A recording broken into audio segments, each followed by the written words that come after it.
Hello again, I'm Steve McAllister, and this is the Gaming News Canada show presented by Bede Gaming. As we approach the finish line of the dog days of summer, it feels most days that if you're working in the gambling industry, you might raise a Spocky eyebrow and say, huh?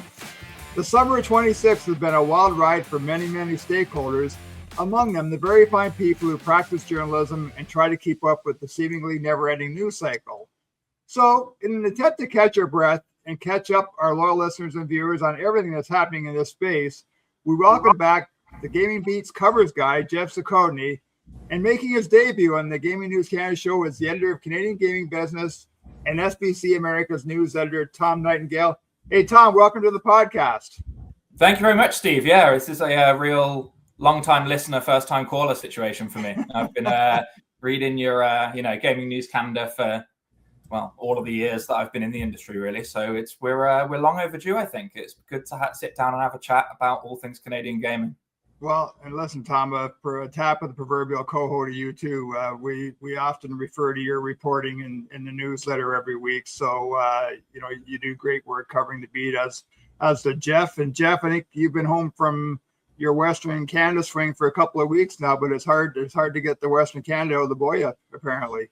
Yeah, it's hard to find occasions on which to wear this hat, since I got back from Stampede. When I got on the plane to go home from Calgary, I had nowhere I couldn't check it. I couldn't put it in my bag. So I just put it on my lap, and then I got off the plane and put it back on. And then I was walking through Pearson, and I quickly realized that nobody else was wearing cowboy hats, which was, I'd been in Calgary for about a week, and it seemed like everyone was wearing them. And so it felt right. And then it felt like I was very much the odd man out. Well, listen, don't beat yourself up too badly. Tom and I were on the same flight back from Edmonton, and Tom, I'm pretty sure we saw at least half a dozen cowboy hats, and the same thing, people not knowing where to put them. Yeah, I think so. Hey, let's start with Alberta, guys. And again, as Geoff, you mentioned, you spent time in Calgary. Tom had his own episode of Trains, Planes, and Automobiles, getting from I think San Diego to Edmonton. I was in Edmonton for a couple of days, and Tom, we'll start with you. You and I both had Dan Keene from the Alberta iGaming Corporation on our respective podcasts, and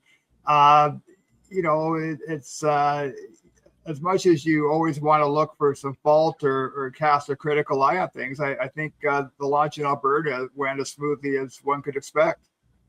I think so, really, right? I mean, you could, we were both in the room in Edmonton on the day, and it's clearly the culmination of a lot of hard work, I think, from people in the industry behind the scenes. Like whatever wherever you stand on, different provincial models for gambling, you cannot dispute the fact, I think, that this has been a long time coming, and a lot of hard work. So it was really good to be there on the ground, I think, really, because obviously it's a key milestone moment for the industry. And it's interesting, isn't it? Because like the Alberta iGaming Corporation, you could tell on the day being there, everything is still so new, right? There were people, I'm pretty sure there were people there who work at the iGaming Corporation who were meeting each other in person for the first time that day. It had that kind of meet and greet vibe, as well as the market launch celebration, which I think goes a long way to showing the sheer amount of work that's had to be put in to get this off the ground. From pretty much, it was theoretical, wasn't it, until last spring when the act passed. So yeah, I mean, it was cool to be there to launch as well, with sort of like, I think it was 15, 16 different operators, 22 sites, now up to 24. To launch at that level and have everything seemingly go pretty smoothly in terms of the operational basis is a credit, I think, really to everyone who's involved. And it's gonna be really great to see how the market kind of ramps up over the summer now, right, as we head towards NFL season, NHL season, and that really busy sort of early fall time. And Geoff, I think 2022 in Ontario was a little bit different because we were still dealing with the COVID-19 pandemic at the time. I mean, what do you take from you were in Calgary at the Stampede, very strong representation from operators at the Stampede. Tom and I had a chance in Edmonton to catch up. It was kind of a who's who of the big brand operators at launch day as well. What do you take anything from that? I mean, I think the whole launch and the seeming seamlessness of it really speaks to the fact that they front loaded a lot of the work here, and it was really informed with the lessons that were learned in Ontario. Right? We all saw what they were doing and the model that they put together, and it borrowed heavily from the Ontario model, which was one that it was brand new when they launched in 2022, and the province quickly went through some growing pains about what they maybe would have wanted to do differently if they could do it all over again. And Alberta basically incorporated those lessons, some of which that had to do with, transitioning operators from the gray market into the regulated market, marketing, allowing for pre-registration, which was an interesting thing. And then, still kind of sticking to the Ontario model for advertising as well, which, I know sometimes operators get a bit, touchy about that advertising, where there's the very tough restrictions on inducements and things like that. But if you listen to, say, like a Massachusetts Gaming Commission hearing, they are pretty fond of what Ontario does. They actually point to Ontario as a jurisdiction that they think has gotten it right, and perhaps more right than some U.S. jurisdictions. And so the other part of it too is, as you kind of noted, is that when I was at Stampede, so Stampede itself is purely PlayAlberta turf. They are the sponsor of Stampede, so there was no signage for any of the newer operators or operators that were transitioning into the market. It was very much a PlayAlberta show. Like I went to the rodeo, I watched some chuck wagon races. It's all PlayAlberta stuff there. They even had exclusivity to do things like offer betting markets on the rodeo events that were going on, which, the limits were very low, but they were there. It was something they could do that others could not. But there were operators out and about in and around Stampede doing stuff, sponsoring events, introducing themselves to clientele there. And, it just, it kind of speaks to as well what we heard and what we kind of know about Alberta, which is that, yeah, it's not the most populous of provinces. Population-wise, too, it ranks somewhere in the range of like a Louisiana or Kentucky. But we also know, because of the oil and gas industry there, that the per better income is perhaps a good bit higher than you would see in Ontario. The demographics skew a bit younger because you have people that move out there to work in the energy industry. So that all kind of fueled the interest from operators. And so I thought what I saw at Stampede was just very, first of all, it's a bit of cowboy role playing everywhere you go there. But so that was kind of a fun thing to watch. And two, I eventually caved and bought a hat and participated in. But it was, you could just see that there was a lot of enthusiasm for it. And one that, maybe it's not totally apparent when you're looking, just at the process that got us here. Like, obviously there was interest from the industry, but it's when you started to see them getting closer and closer to launch and really putting some, meat on the bones of their marketing efforts that it really just highlighted that. Hey, Tom, in terms of the marketing efforts, this is a great segue. It did feel different than Ontario. I mean, back in 2022, as Geoff remembered, there was kind of this rush to do sponsorship and partnership deals. The Score did the multi-year deal with the Blue Jays right off the top, and got in bed with Golf Canada, and the FanDuel deal with TSN was and still remains perhaps the biggest sponsorship deal involving a gambling operator and a media company.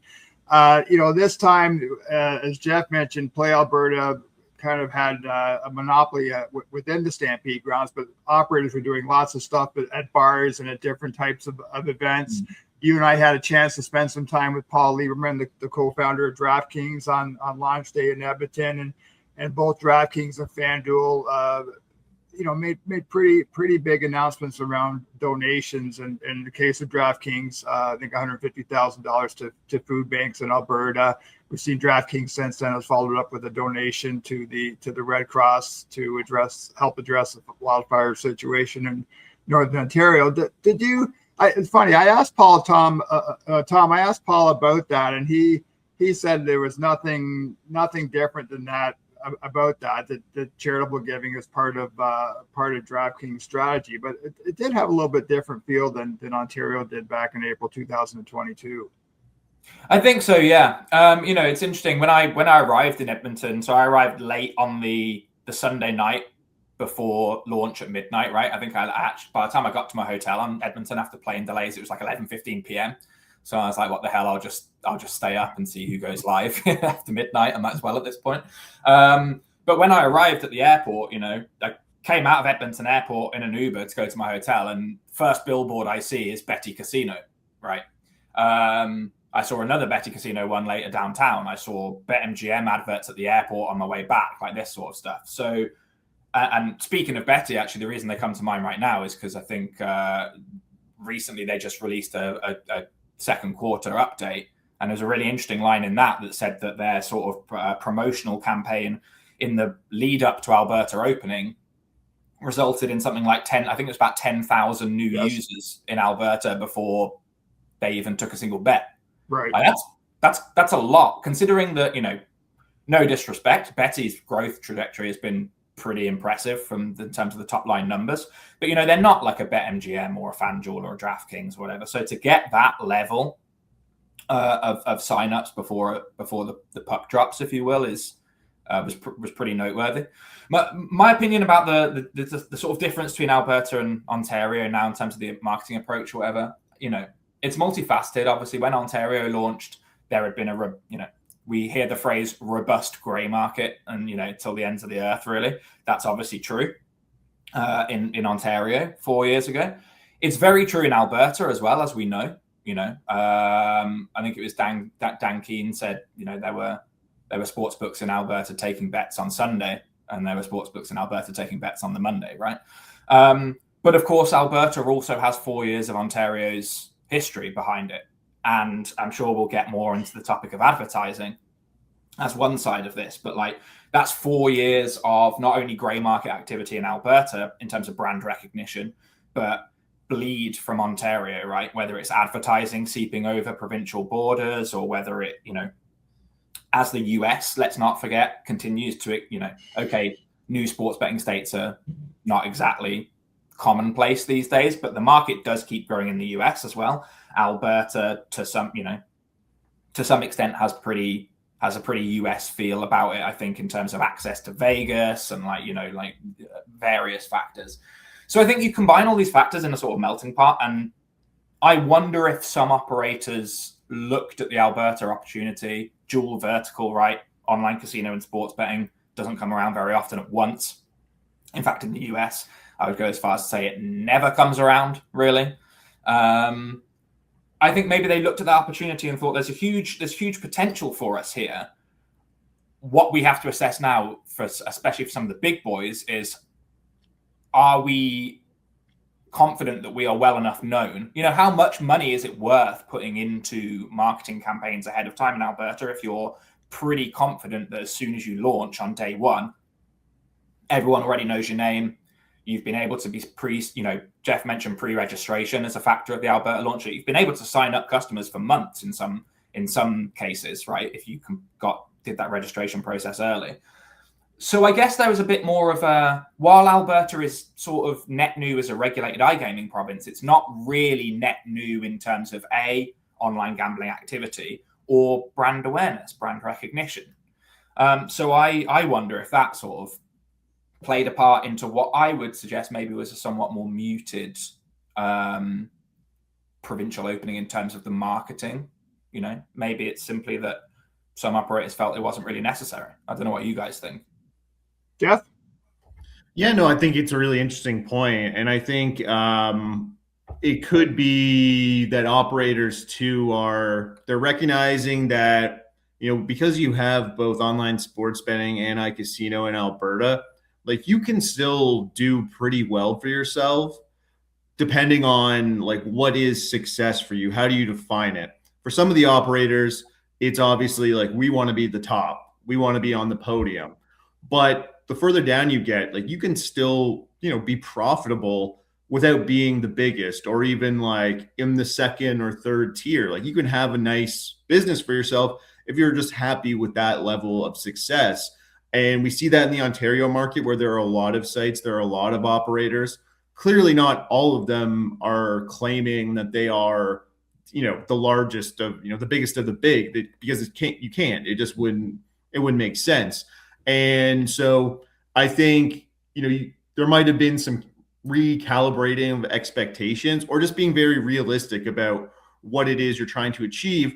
And also too, recognizing that on day one, you are always going to have that blitz by the biggest operators. Right. FanDuel, DraftKings are coming to town. They have bigger budgets than basically everyone. They're going to come in and blow it out.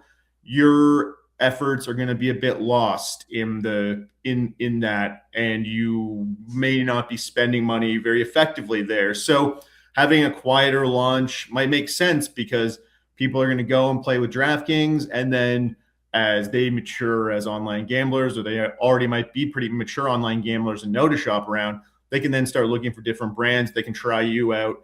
And that's when you still have a bit of money to throw around for perhaps, promotions to try to keep them playing with you. So I think that might be part of it too. I think there might also have been, there's a lot going on in the world of online gambling. I'm sure we're going to get into it. Alberta is a nice opening, but if you look at what's happening down south, everything's basically open. So on the sports side. So there's just, there's a lot of different reasons that might go into it. As we've noted before in our writing, there were, approximately 50 entities that were registered with the AGLC, and we haven't seen all of them come to market yet. And so is that is that more art than science, or science than art? And by that, I mean, is that, you had to have all your paperwork in on July 13th, and you had to cease your unregulated operations unless you got an extension from the AGLC. But could it also just be that you're taking a bit of time here? You want to see how things go. You want to suss out the market and see, what's going on before you really kind of jump in there. And you do have that luxury, particularly if you haven't ever taken a bet in Alberta, I think.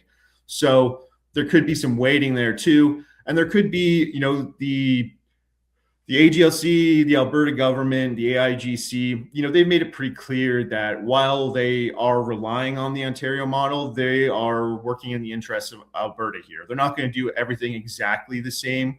They may not be viewing all operators exactly the same. They may be also, as Tom spoke about earlier, these are pretty new institutions when you talk about the AIGC. So there's a lot of work for them to do in onboarding these operators as well. So there could just be some time in getting through all the paperwork. So even if you're registered, you might still be going over the contract with the AIGC and talking with them about certain things. So there's a lot of things at play. I think, it's the fact that you're still seeing all the major brands suggests that Alberta is a very important market. And I think the marketing efforts we've seen to differing extents suggest that, there is a lot of interest there. And it might have been a bit refreshing in some ways for the operators having like a state equivalent launch, for example, because again, and this is a prediction market thing, but just talking about how things have sort of gone in the US where it all kind of blew wide open. So it was a bit of a throwback in some ways, in that we had this jurisdiction opening, and operators could kind of strategize around that instead of having strategy somewhat dictated to them. Yeah, and I was surprised, Geoff, when you hear there are some operators for that Alberta, it was their first launch since Ontario, or their first launch in a jurisdiction in 2 years or 3 years. Both of you mentioned iGaming, and it's interesting. I was on I recorded a Canadian business podcast last week with a mainstream media reporter, and when I mentioned that 85% of handle in Ontario comes through iGaming, that they were quite surprised by that. And again, I think because we're in that industry bubble, it sometimes get lost, and I don't think you can state strong enough how important having two regulated markets in Canada, that with iGaming as a piece of the puzzle, Tom, that's something that's extremely attractive to operators. And I think we're still in the U.S. I think we're at, with Maine coming on board earlier this year, I think we're at 8 U.S. states now that offer regulated iGaming. Mm-hmm. And even that, I mean, Maine opening, right? Like, it's not like that is open season like Alberta, right? It's you look at Caesars and DraftKings, isn't it? Have the tribal relationships for sports betting. I think Caesars announced relatively recently that they're going to expand into online casino in Maine as well, which leaves maybe like there's 1 or 2 slots open. So, my point being, it's not like everybody gets to rush in to these new US states compared to Alberta. But you're right. I mean, like online casino, it's looking back now, I think maybe I was slightly naive to think that, I'm surprised by, I suppose not surprised anymore, but like as of the latest count from iGaming Ontario, online casino, 88% of handle, I think, about 80% of total gross gaming revenue. Huge, absolutely huge. And I mean, Geoff mentioned earlier about a really good point, I think, about like, if you're, you'll notice that in Ontario and also in Alberta, there are more online casino operators than there are sports books, or put it this way, there are more operators that offer online casino, maybe and sports betting, than there are sort of pure sports books that don't offer any kind of online casino, which obviously has a bit of an impact in terms of like the money that's spent on online casino, because there are more options. But like, if Geoff's point was really good, I think, about like, you don't necessarily need to be number 1, number 2, number 3. It's an eternal, I know for all of us, I think it is an eternal point of slight irritation that we don't get an operator by operator breakdown in terms of revenue in Ontario, and I assume we're not going to get it in Alberta either. So that makes, you have to piece stuff together based on what individual operators say, based on what data companies might give you, and sort of based on anecdotal evidence. But I would imagine that even if you're what we might call a bit more of a small fry operator in Ontario, a tiny sliver of the online casino market must be a pretty good moneymaker for you, really, particularly compared to lots of other jurisdictions. So I would imagine that pattern will continue somewhat in Alberta. Like, still, even though iGaming, even though iCasino is 80% or whatever of Ontario activity, I feel like more often than not, the conversation around online gambling revolves around sports betting. We always hear about how Alberta is a province full of like huge sports fans, and with obviously hockey and CFL and US sports, and obviously Jays being a national team and all that sort of stuff, and like all that is true. But it's going to be interesting to see if the same pattern emerges in Alberta as emerged in Ontario in terms of online casino really dominating the landscape. I would imagine it probably will, but I guess we'll have to wait and see. I imagine we're not going to get any kind of revenue reporting until like September. So I guess we'll wait and see. But yes, it's eternally annoying that they don't break it down by operator. Or just yeah, no, it's interesting, Geoff. On that, Shevdar Dimitrov, the CEO for Bede Gaming, mentioned in a LinkedIn post with the Q2 results that Tom referenced earlier, that they're committed to securing number 1. And as we wrote in the newsletter last week, I mean, we'll never know. I don't think we're going to know who's number 1, because my sense is that AIGC is going to go down the same road as I go, and that the reports will be pretty bare bones for the public. Yeah, and I mean, the cynic in me says that is also kind of a good thing for operators, because you can all claim a measure of success and it can't totally be disproven. I know it's not perhaps the most, positive way of looking at things, but it is kind of helpful in that way. And then just to go back to the point on online casino, and how it, that is really like the 85% of the iceberg that's underwater here in Ontario, and very well could be the case in Alberta. And it makes sense for a few different reasons, one of which being is that it is what you would call like an always on product. There doesn't have to be a Monday night football game on for you to play and bet a fair amount on online slots or blackjack or anything like that. It's always there for you. It's always there for the operators. And the odds of those games remain relatively the same the whole time, right? Like it's just pretty scientifically proven that, over X amount of time, the house is going to claim X amount of revenue, a percentage of revenue from players. And so that is just a nice, nice reliable stream of revenue you can rely on and not have to be kind of beholden to, oh my goodness, every star running back scored a touchdown this Sunday. We've just taken a massive hit. Right.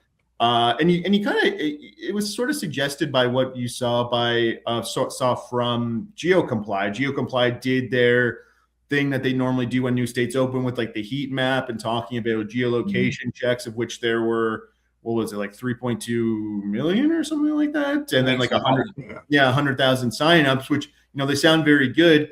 But if you look at what they put out after when Missouri launched, Missouri actually saw more geolocation checks in that jurisdiction when it opened up, and they don't have online casino. But Alberta launched at a time of year where it's not football season. Missouri did.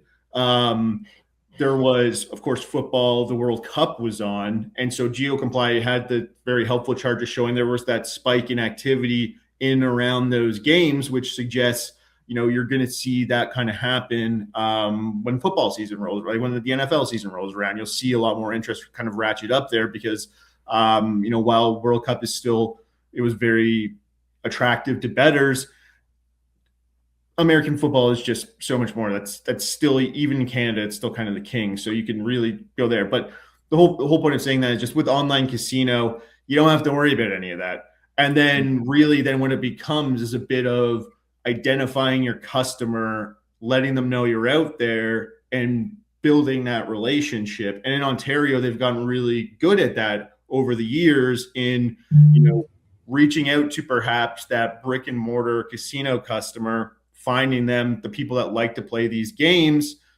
and moving them toward online channels, or at least getting them to share some of their spend with them, or even moving over more and more sports bettors onto the online casino side when there are no sports on which they like to bet. So in Alberta could very much be the same story, and there are a lot of reasons to believe that could very well be the case.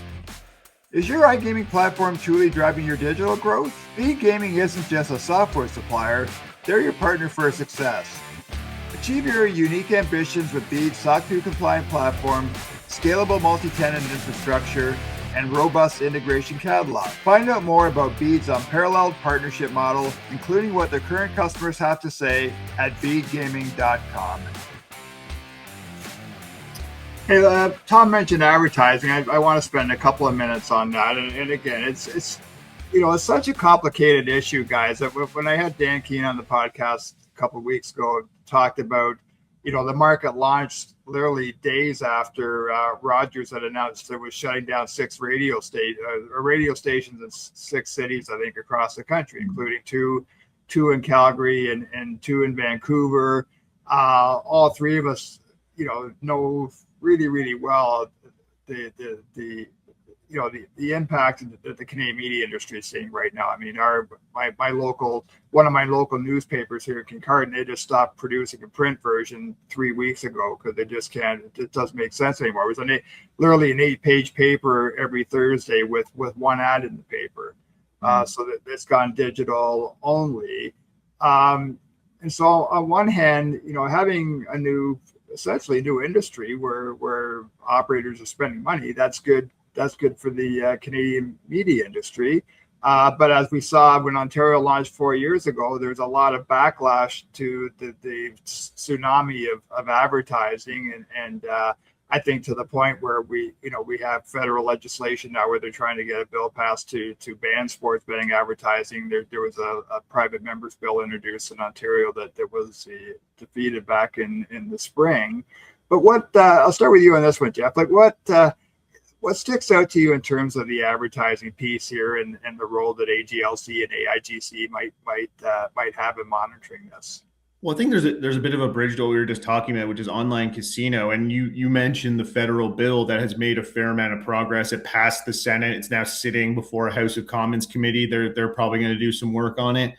That bill does not identify online casino gambling. It is purely geared toward sports betting.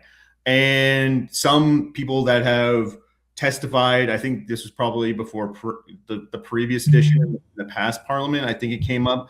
Some of the concerned stakeholders pointed out that was a bit of an oversight, that maybe it should also include, mention of online casino gambling, because, I'm sure there are some operators that would be just fine with still being able to advertise online casino in the same way they're doing. So I think that is just one thing that fact still remains with Alberta, that even if that bill were to pass, there would perhaps be some guidelines laid down further down the road, but they may not address what is the bulk of the market, which could possibly be online casinos. So that's just kind of something interesting to keep an eye on. I think on the advertising side in Alberta, when I was there, I saw the billboards as well that had already kind of popped up. So there's some of that. The restrictions on inducements, again, that is something that gambling regulators outside of Canada have said is good. If you fly into the US in some states, you'll see bet 5 get 200 on a billboard. You don't see that in Ontario. You don't see that.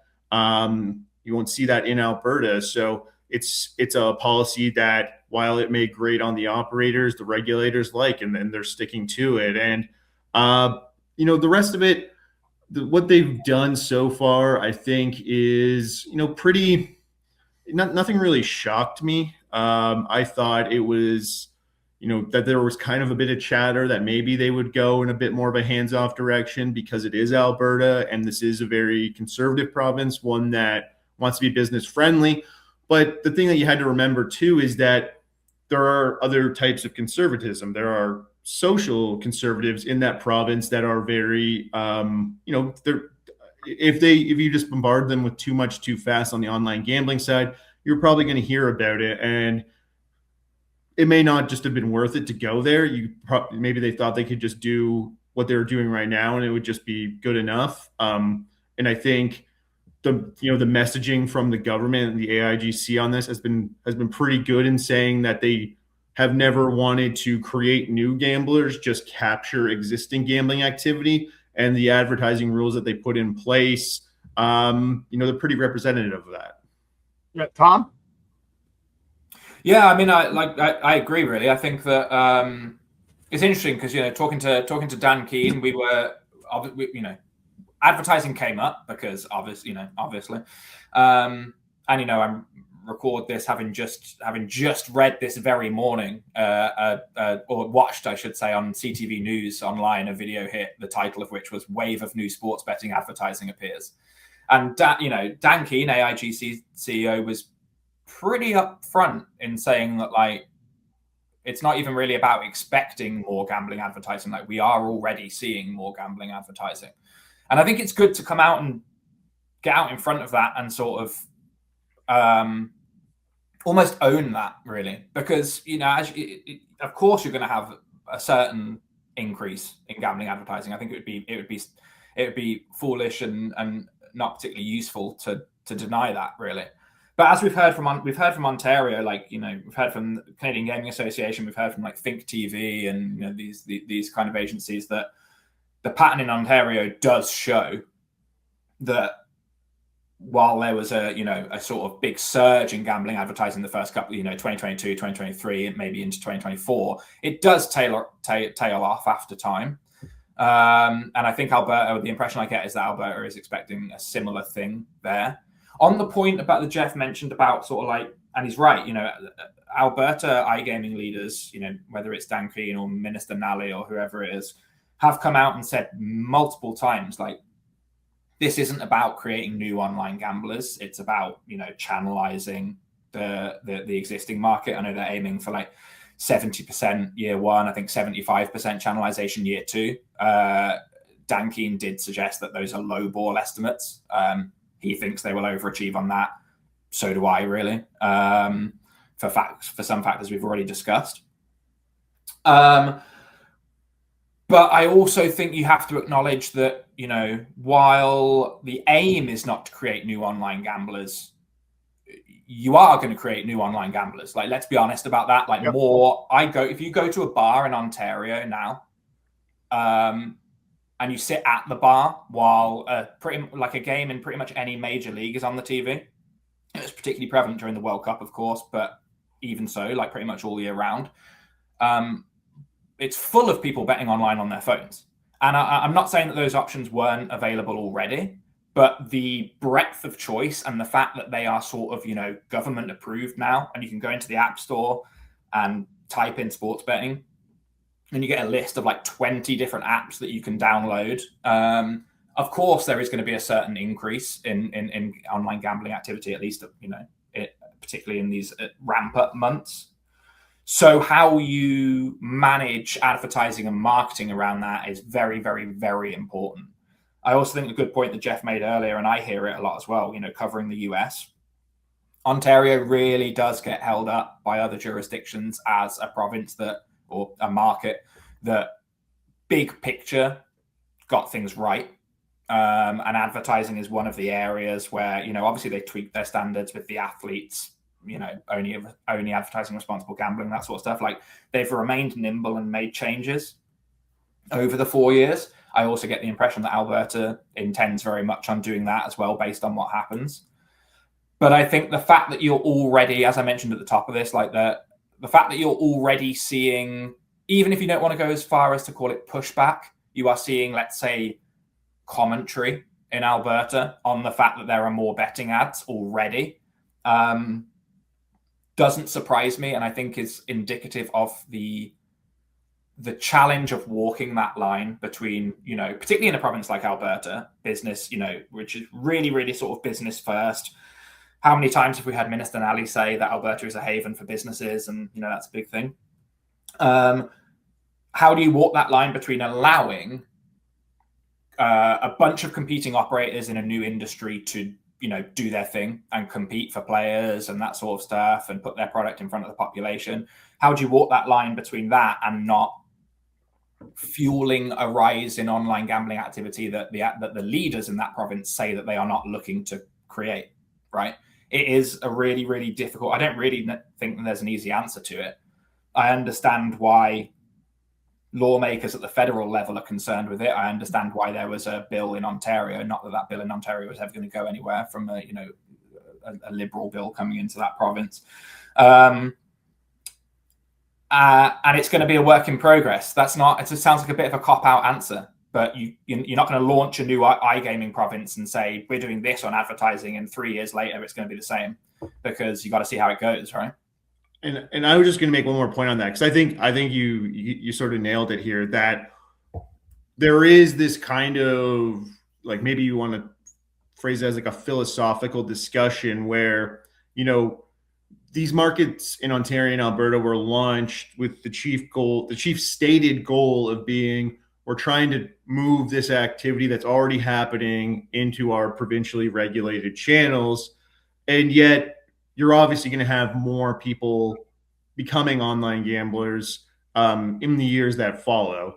And I think it just goes to what you said, walking the line. I see it as a bit of a tug of war too, between, you know, you have the advertising in part to point out to people that there are these regulated options for them, and for operators to at least, you know, identify themselves to online gamblers that we are regulated and you can use us.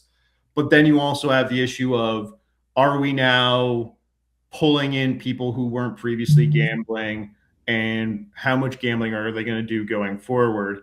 And I guess I'll just kind of tie it off to saying, like, that is the nature of regulation, is that you can actually now do things about that going forward. You now have these operators that control, in Ontario, 90% of the market, an estimated 90% of the market. You can order them to do stuff to address these concerns that are being raised by the public, and they have to listen. And so that at least you have that, because you didn't have that before necessarily. I'll just add too, guys. Nally and Dan Keene and others have, you know, said time and time again that responsible gaming and social responsibility are huge priorities in that new market. And, you know, I think it's not just incumbent on the industry, but on media companies and leagues that are getting a lot of money from these companies to participate in that responsible gaming messaging. And I don't think that there's nearly enough of that being done. And I know, Geoff, you've been on the podcast several times. I mean, I've beaten, I've taken the dead horse and beat it 3 more times on this one. But I think it's a very valid point. And it's something I've spoken with Paul Burns, the Canadian Gaming Association, about. And again, I think the media companies and leagues have been silent partners when it comes to that social responsibility piece. Yeah, I mean, there's certainly more that they could be doing. I don't know exactly what they view their role as here. I'm sure they always want to be portraying themselves as being responsible, as partnering with responsible partners who are going to, treat customers respectfully and ensure that if there are ones that are having issues to step in there and do something. But it's kind of a weird situation because they aren't licensed gaming entities. So the only ones that can really order them what to do when it comes to the leagues, I guess, would be like the ownership telling the commissioner, if enough owners get together and say, like, we don't like this, you got to do something else about it. But on the other hand, too, they probably do like the new stream of revenue that's come in through these partnerships. And for some leagues, more than others. And this might start to get into what we're going to talk about maybe a bit later, but you're seeing it right now with prediction markets in the US, where the leagues are, they were caught out like so many people when these things popped up, and now they're trying to get their arms around it in the same way they got them around sports betting, which they had some kind of warning at least was coming and didn't, steal a march on them. And so we saw it recently with the Commodity Futures Trading Commission. They just closed the window for their public comment period on their proposed rules. You have the leagues there chiming in saying, we would like to see certain things here, and we would kind of like this. And the question to me is, I don't know if the CFTC is going to listen to all of what they're saying. And more importantly, I don't know if they have to listen to what they're saying. And then the leagues are in a very interesting position. And some of the leagues too, the NHL, they jumped in with, Polymark and Kalshi, I think, very early on. And you could say, oh, yeah, they wanted to, get in there. It might be financially good for them too.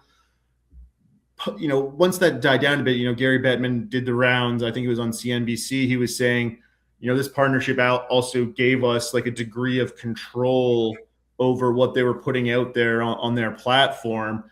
And perhaps too, like some of their advertising policies in and around NHL games. That might be cutting the NHL a bit of slack there. Maybe I'm being a bit too nice on them, but it's just a really curious thing. And like the leagues have always been in this really awkward position where, you're partnering with the entities that are offering gambling on your product. And how do you separate church and state there? What are the firewalls? How do you look to show everyone that this is all above reproach? And it's, as Tom said, that there's a fine line there too. And I don't know if it's been perfectly addressed, to your original point, on the advertising side with the leagues. Hey guys, we'll get into prediction markets in a second here, but before we leave Alberta, I think we've all had conversations with people who confirmed that provincial government in Alberta put PlayAlberta, put the for sale sign on it, and just want to have a little bit of fun and just try to smartly speculate. But it seems to me that there are some operators already doing business, some that aren't. That it would make maybe not a lot, but it would certainly make business sense. I mean, I look at PointsBet, for example, which hasn't launched in the market yet in Alberta, and I assume they will be sometime between now and the middle of October. But PointsBet has new ownership, Japanese company Mixi from last year, deep-pocketed company. That company would make sense. Obviously, Entain and Flutter, big gaming companies. DraftKings is they've got their toes in the prediction market. I guess not just toes, but everything in prediction markets now. BetMGM, because I think Tom, as you mentioned, and Geoff as well, just it's an easy trip to Vegas. You're able to incorporate the MGM properties, but PlayAlberta, I would think, I'll start with you on this, Tom. PlayAlberta would be a very attractive asset for any of those operators. I fear I'm gonna be slightly less fun than you're hoping I'm gonna be, because I don't have much to offer in the way of speculating on who exactly might be suitors there. But I would say, to your point about PlayAlberta being attractive, I mean, yeah, it's been, obviously you can't look at it if you're hoping for sort of all online gambling, or as close to all as possible online gambling to be done on regulated platforms, then you can't say that having 25 or 30% of the market, or whatever the latest estimate showed, is great, you know, big picture.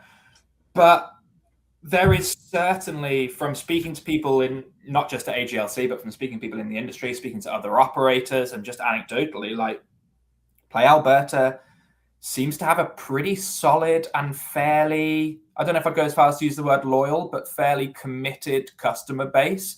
They also have key sports sponsorships, like you know, I think they got the Flame, they got both the Flames and the Oilers. Pretty much monopoly, right, guys? Right now, they've locked up all the teams, I think. Yeah. And it was very noticeable, right, covering this in the lead up to Alberta launching the regulated market.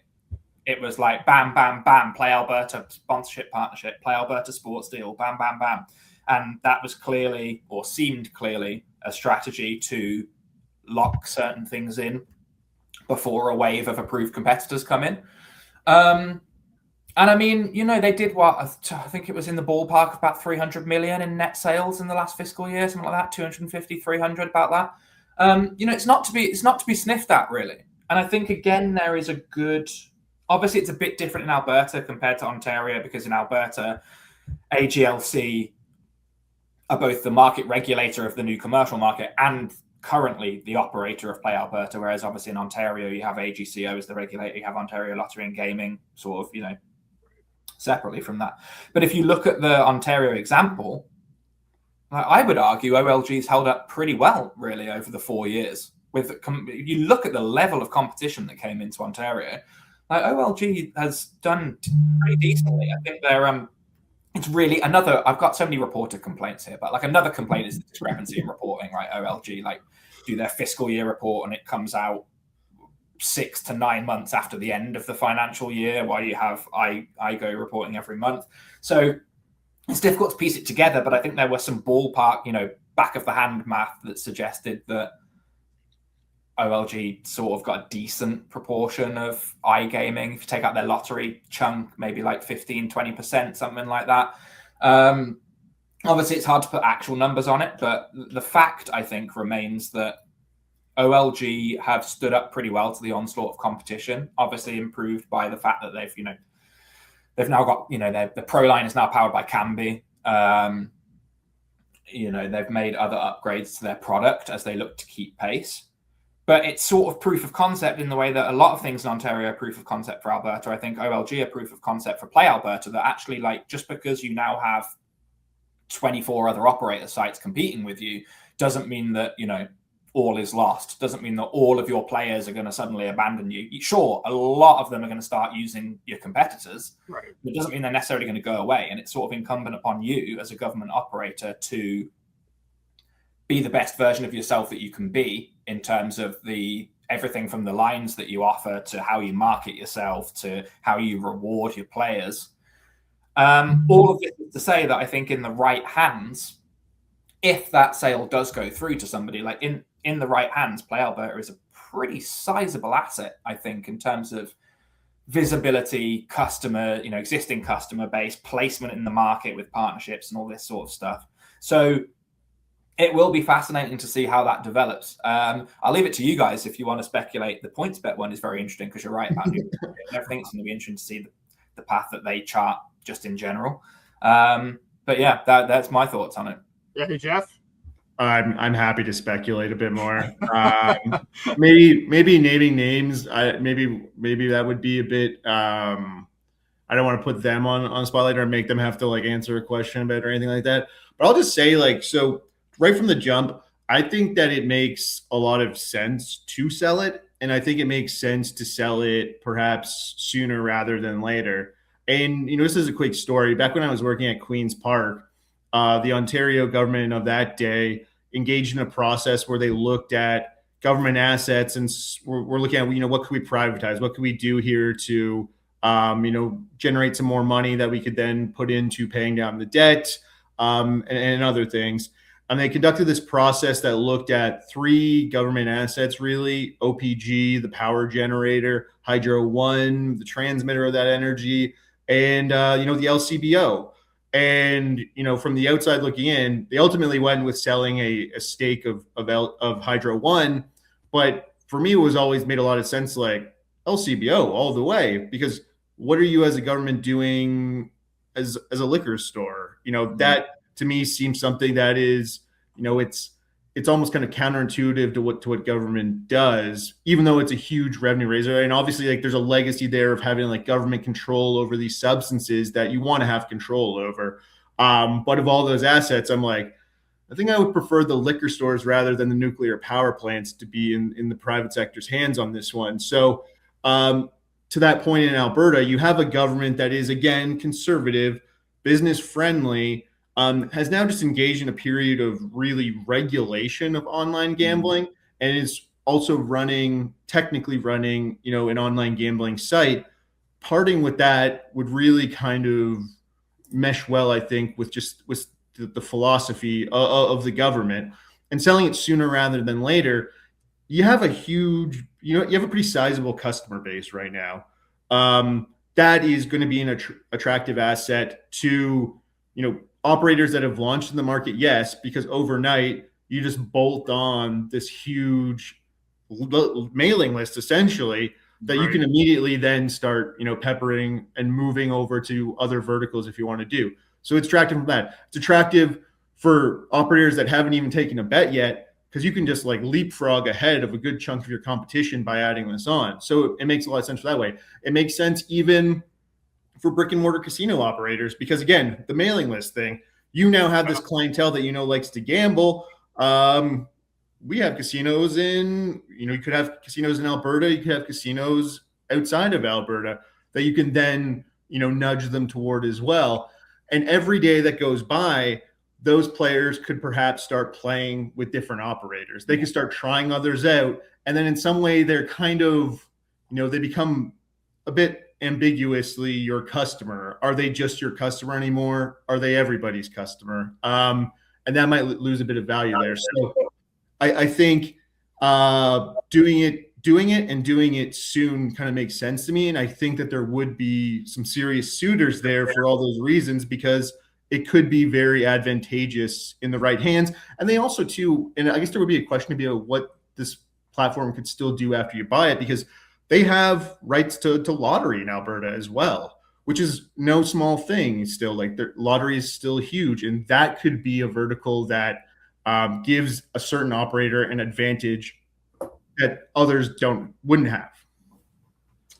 Hey guys, before I let you go, we've got to talk about prediction markets, and you guys have been kind of knee deep in them. Geoff, you probably post more on X about prediction markets these days, and you're actually writing articles for covers, trying to keep pace here. I'll start with you, Geoff. Just like what really strikes you about what's going on in the U.S. with prediction markets, and what I refer to in the newsletter as a bun fight with sports betting companies, and what are the big storylines for you right now? Well, I just think we have really seen an inflection point in the volume. Like, it has just really exploded. It exploded, in the run up, and then during World Cup, that proved to be very popular for prediction markets for a few different reasons. One of which being they could tap into states like California and Texas that don't have legalized sports betting, and that might have demographics that are pretty favorable to soccer. Greater Hispanic populations there, people who love, Team Mexico, in addition to loving the U.S. men's national team. So you had all that going on. That was really good for them. And, the main course is still to come. NFL is right around the corner. And they are now just like Kalshi. I think they told CNBC that they acquired 3 million new customers during the World Cup that now tease them up to have those customers around when the NFL starts. in addition to new customers that may be wandering onto their platforms every day. And so the thing that stands out for me right now is that you just really see this acceleration and more money pouring into this space. You saw Fanatics earlier this week announcing it had acquired a designated contract market and a designated clearing organization that then allows them to own the whole prediction market technology stack, so to speak, so they can do it all. So they're clearly investing more and more in this. They think it's going to be around for a bit. And that all clashes a bit with what we're seeing in the courts, which is, again, really the big story going on too, in addition to that growth, which is, there are mixed results for prediction markets in the courts. We just saw this week in Minnesota and New York where there were two basically differing decisions on how to approach. In Minnesota, it was basically enjoining the state from enforcing its first of its kind prediction market restriction law, which would have taken sports event contracts off the table in Minnesota starting on August 1st. And then in New York, there was a loss there. So even with all that going on in the background, if you sort of see, the music is still very clearly playing for the operators. And so they all feel like they have to get up and dance right now. So, and they're dancing, they're dancing away. Like it's really something to behold. There is this regulatory process going on right now where the CFTC is trying to firm up its rules, particularly around the sports related prediction markets. And their proposal, there was some common sense stuff there and saying like, we won't necessarily view these as contrary to the public interest, provided, you include a fair amount of, integrity related provisions tied to these things. Like you're not going to throw stuff out there that we find to be objectionable or easily manipulable. So that would make it a lot easier on us in having to kind of approve these things, or at least not deny them. And that's all well and good. But for a lot of people too, the fact that these rules are being proposed at all is cementing a product they do not want, which are the sports event contracts and some of the other ones too. So, it's really, I could do the cliche of it's a tale of two tales, really, where it's like on the business side, things are really exploding. On the court side, it's really, in some days it looks very bad. Other days it looks pretty good. So we'll see where it all goes. Yeah, and Tom, it feels like maybe you're a bit of a late comer to this with Jess, our good friend Jess Wellman leaving SBC, I think at the beginning of the year. That's put a little bit more on your plate in terms of covering the U.S. market. But yeah, obviously want to get your thoughts. Yeah, I do need to remember to go back to update my resume and LinkedIn profile with prediction market specialist. But yeah, I mean, yeah, if you're an operator, as long as you are, for like Kalshi and Polymarket and, these sort of exchange firms rather than the gaming companies who have moved over, like if you're like a Kalshi, like why the hell would you not do it? If, there's nothing solidly saying you can't right now. And they will continue to point to the court wins that they get rather than the court losses, of course. Surely it's headed for the Supreme Court at some point. I mean, we'll see. And then if you're like a, DraftKings predictions, FanDuel predict, like Jeff mentioned, Fanatics. Like if you're state regulated gaming operators like this and you are confident enough in the fact that you're not going to, for want of a better term, piss off state gaming regulators to the point where you are going to get in serious hot water about it. Like if you're willing to sort of play that game of chicken with state gaming regulators and you're confident that you will be all right, then again, why would you not do it? And it's just, it's interesting. Steve mentioned at the start of this that like I was before I went to Edmonton for the Alberta launch, I was in San Diego for the Nickel Cheese conference. And obviously this was a huge topic of discussion. Anecdotally, by the way, side point, I spent a fair bit of my spare time in bars watching World Cup games in downtown San Diego. And I quite quickly, like I mentioned earlier, like when you're at bars now, you see people betting on sports. San Diego, obviously, California. I was like, who are you betting on? And the people who were willing to answer me, anecdotally, I would say about 7 out of 10 were Kalshi. It's pervasive. It's everywhere now, There is sports betting nationwide across the US. Like, you can call it whatever you want. Like, that is what it is.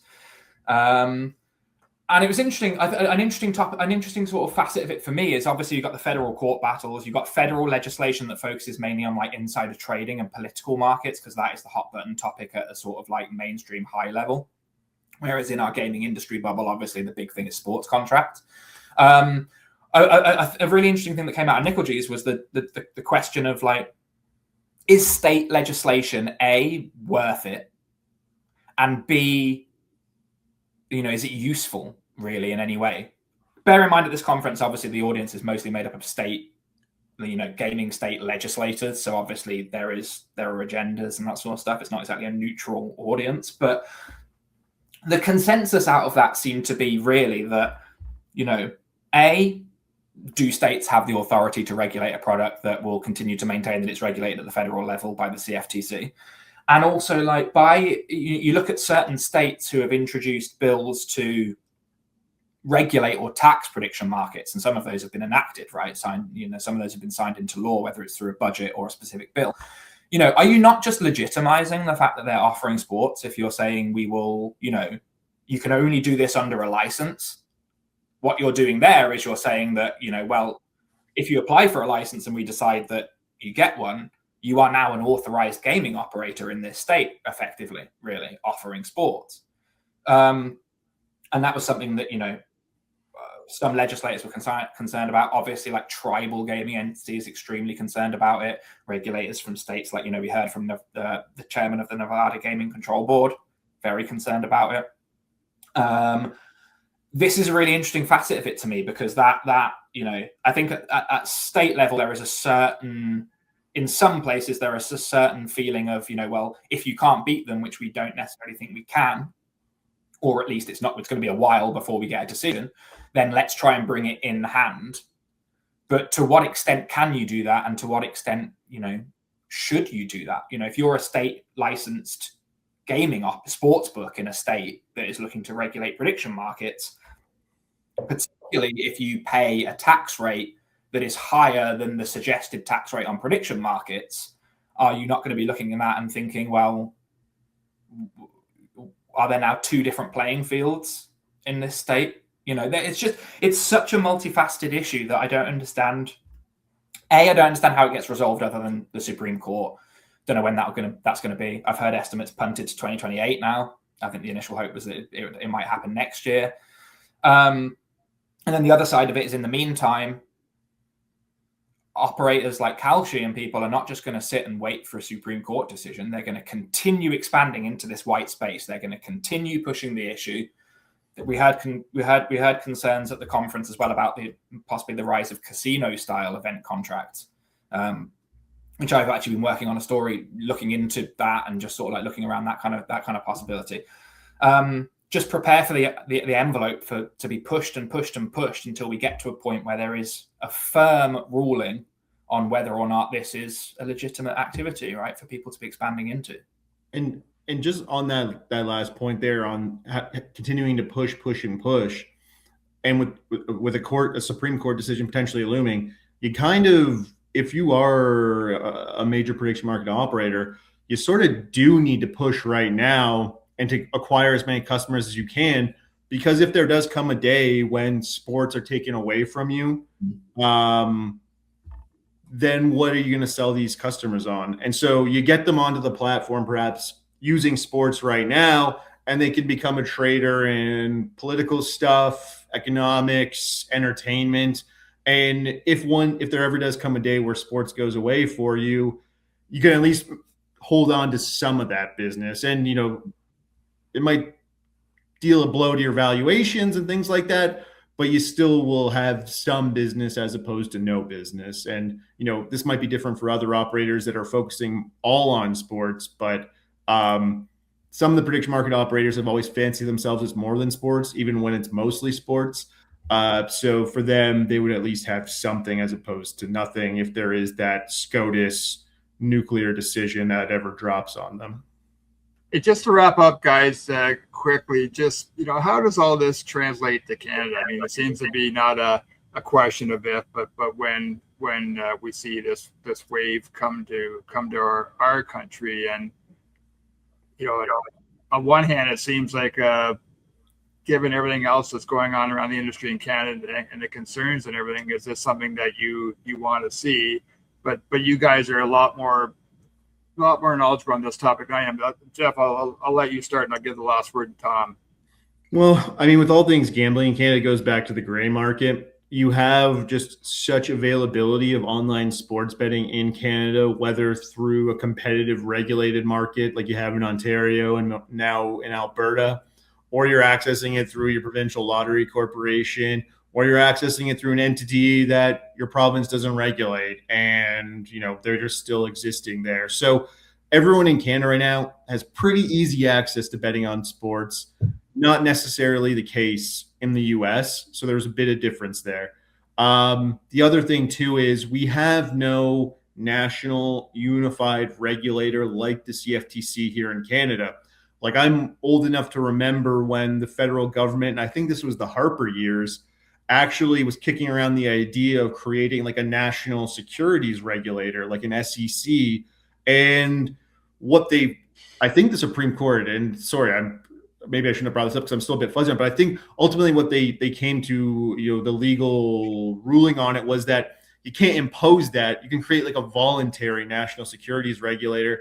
And, it hasn't really worked out. So you still have all these provincial securities regulators, and all of them have a say on, basically the types of products that prediction markets are offering through the CFTC, what that they would want to offer in Canada.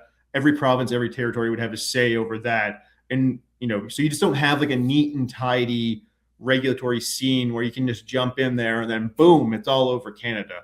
You have to go through this process and go through, the provincial securities regulators, and also, the Canadian Investment Regulatory Organization, which answers to the provinces and the territories. So it's just not neat and tidy that way. Those securities regulators too have their ban on short-term binary options that's been on the books now for almost a decade. So what's a binary option? Is yes or no binary? It sounds pretty binary. So it's pretty restrictive there for prediction markets. Polymarket, they came up against it in Ontario and were sanctioned. So you already saw a bit of the experience there. And now we're just seeing like a tiptoeing into the regulated market, by Kalshi with Wealthsimple. Interactive Brokers has been doing a smaller prediction market style business for a while now, prediction market business for a while now. But you just haven't seen that explosion. And there are good reasons to expect, or to at least understand why that hasn't happened. Now, what will tomorrow bring? That is a big question. Like, let's say if you kind of blue sky it for prediction markets, everything goes their way in the courts eventually. SCOTUS says, keep on keeping on. That then creates an interesting situation for Canada, because you're going to see that business just become massive in the US. And we saw with the fall of the Professional and Amateur Sports Protection Act in the US in 2018, that ultimately did have an effect on Canada, because it weakened the resolve of the leagues and their opposition to legalized sports betting, and in Canada specifically single game sports wagering. And their opposition that had held that up for a long time in Parliament went away. That bill was passed.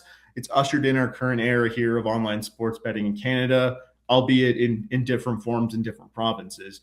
So that then becomes an interesting situation, because it's clear that there's a demand for the product in the US. Otherwise, who's doing all of this? Canadians, is it the Pierre Elliott Trudeau quote of, sleeping next to an elephant kind of thing? Like, people are noticing, people are seeing Kalshi advertising. You saw it during the World Cup. It was there on the sideboard. So Canadians were probably saying, what is that?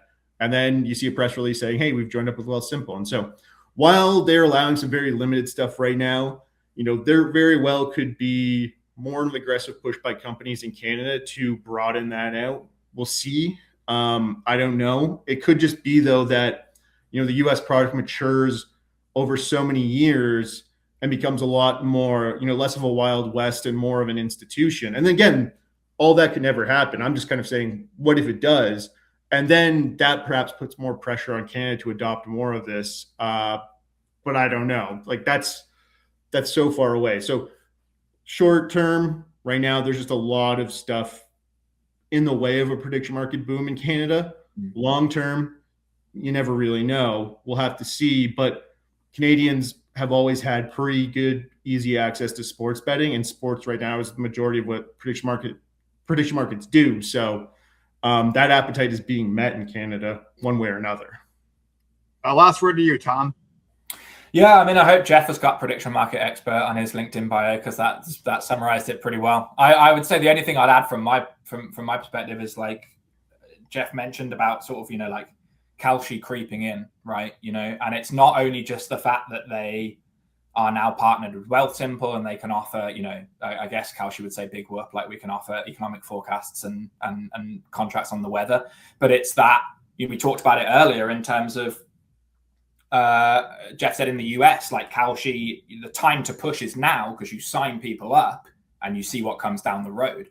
And I get a pretty distinct feeling, like if you look at the bulletins and the stuff that the Canadian Investment Regulatory Organization issued, and with the securities administrators, a very notable line in that said they will continue to monitor developments regarding prediction markets and intend to issue further guidance and could take further regulatory action if they deem it to be necessary, including changes to their terms and conditions about what is allowed.